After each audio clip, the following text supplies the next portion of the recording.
beleza? Vamos lá. A gente tem 3 abordagens, né, como eu acabei de dizer, né, que é o histórico de venda, as vendas médias e as vendas comparativas. Tá? Essas 3 abordagens são as abordagens mais utilizadas. E uma delas é a que mais é utilizada e a gente vai ver. Então, como é que funciona isso aqui, para você entender? Vendas médias, vamos começar por ela. Ele estima a quantidade de transações, preço médio e sazonalidade, que são turnos, dias e meses. Né? Então, só para você entender aqui, né? Na segunda-feira eu vendo 30, número de clientes vezes 30, né? Dá 900. Número de clientes no jantar, 20. E receita de almoço, número de clientes vezes 40, 800. Então, se você observar, eu tenho que fazer um total e buscar essa média. Ou seja, eu vou projetar em cima das vendas médias. Né? Uma vez que, por exemplo, nesse caso aqui em específico, eu coloquei o exemplo de um restaurante.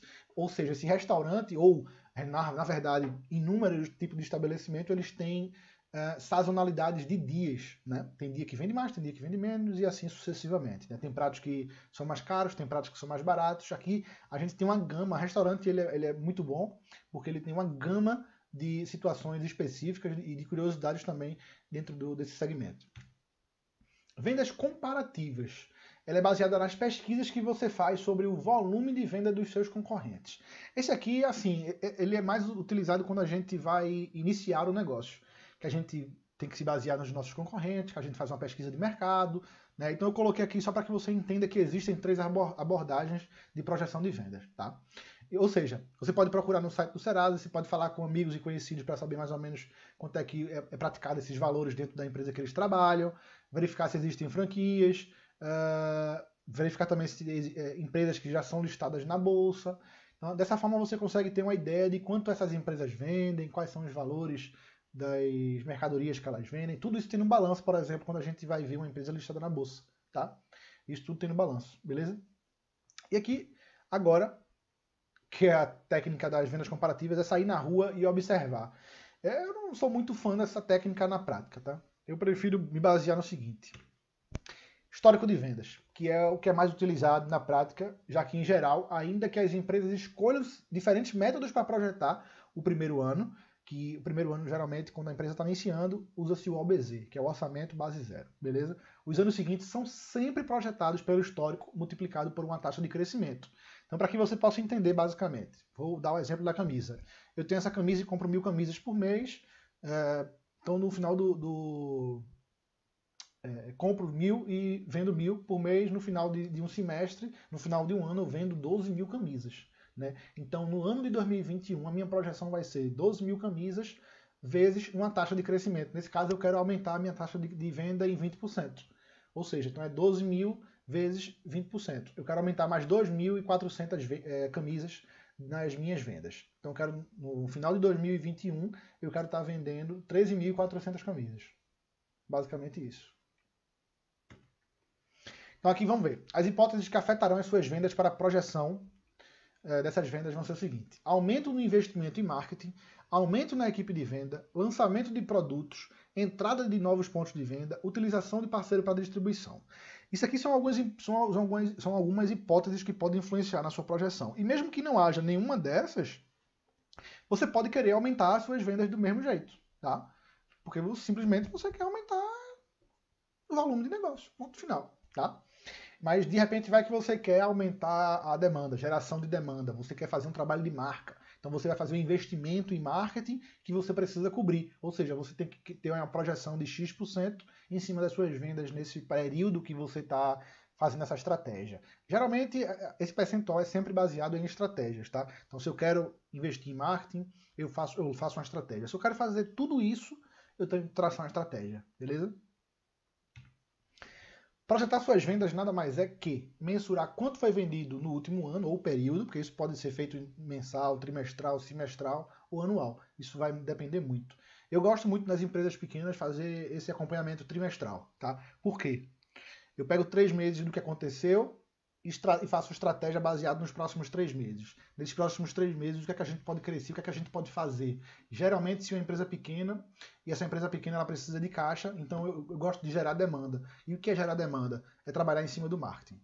Tá? E hoje em dia, o marketing digital. Então, redes sociais, Google, de um modo geral, que é o site, né? eu vou investir em cima disso. E se a sua empresa ela precisa, é um restaurante e precisa que tenha flyer, essas coisas, também é investimento em marketing, tá? Então, eu gosto de fazer essa estratégia porque eu posso sempre mudar a minha estratégia durante os trimestres e sempre mensurando esses resultados, beleza?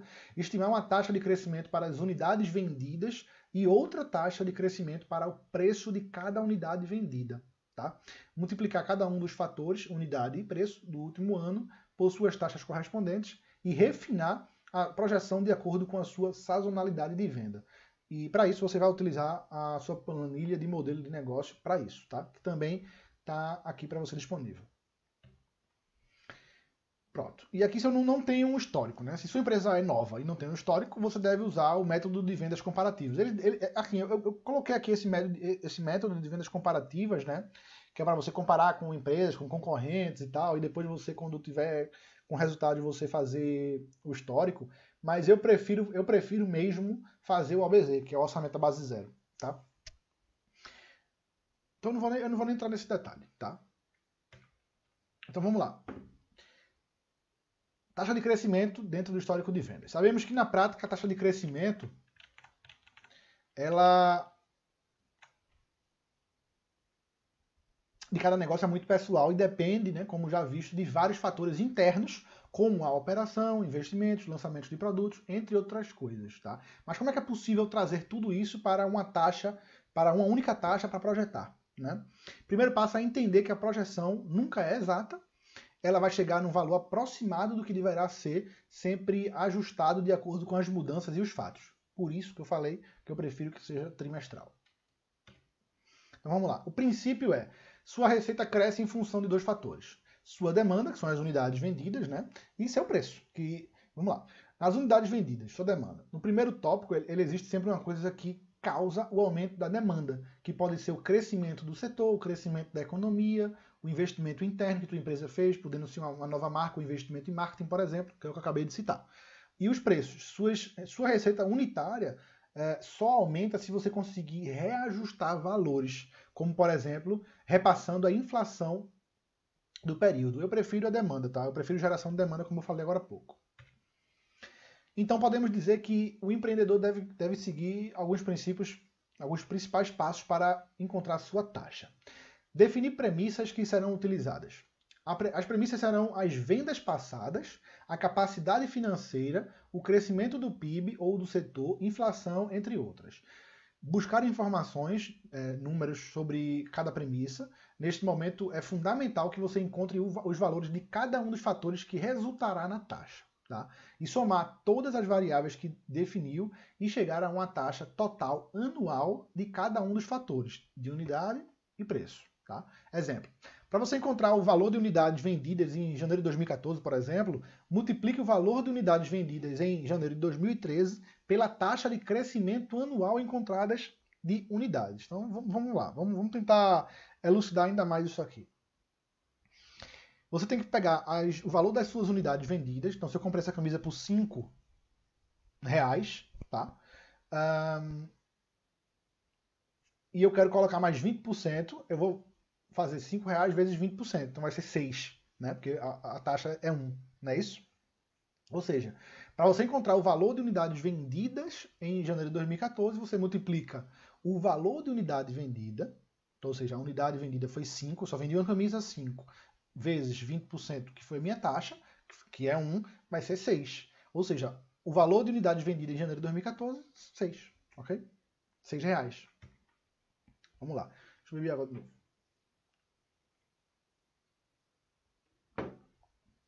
Então, quais as premissas que podem ser consideradas para montar a minha taxa? Você pode decompor a sua taxa na soma de outras taxas de acordo com a necessidade. Vamos ver como decompor a taxa de crescimento de certas unidades. Eu coloquei isso aqui, tá, gente? Mas isso aqui é um pouco mais teoria do que realmente na prática, tá? A taxa de crescimento do setor ou PIB. Dica: o PIB é a base de crescimento da economia, mas normalmente o comportamento desejável de uma startup é de crescimento superior ao PIB e taxa relativa a mudanças relevantes. Aqui você só deve considerar as mudanças que realmente possuem grande impacto, que são justamente as mudanças que ocasionam o crescimento acelerado de startups, ou seja, quanto além do PIB sua empresa crescerá. Taxa de inflação do ano, né? E a taxa relativa a mudanças relevantes, tá? Mas como chegar a esse número de crescimento pelas mudanças? Vamos lá.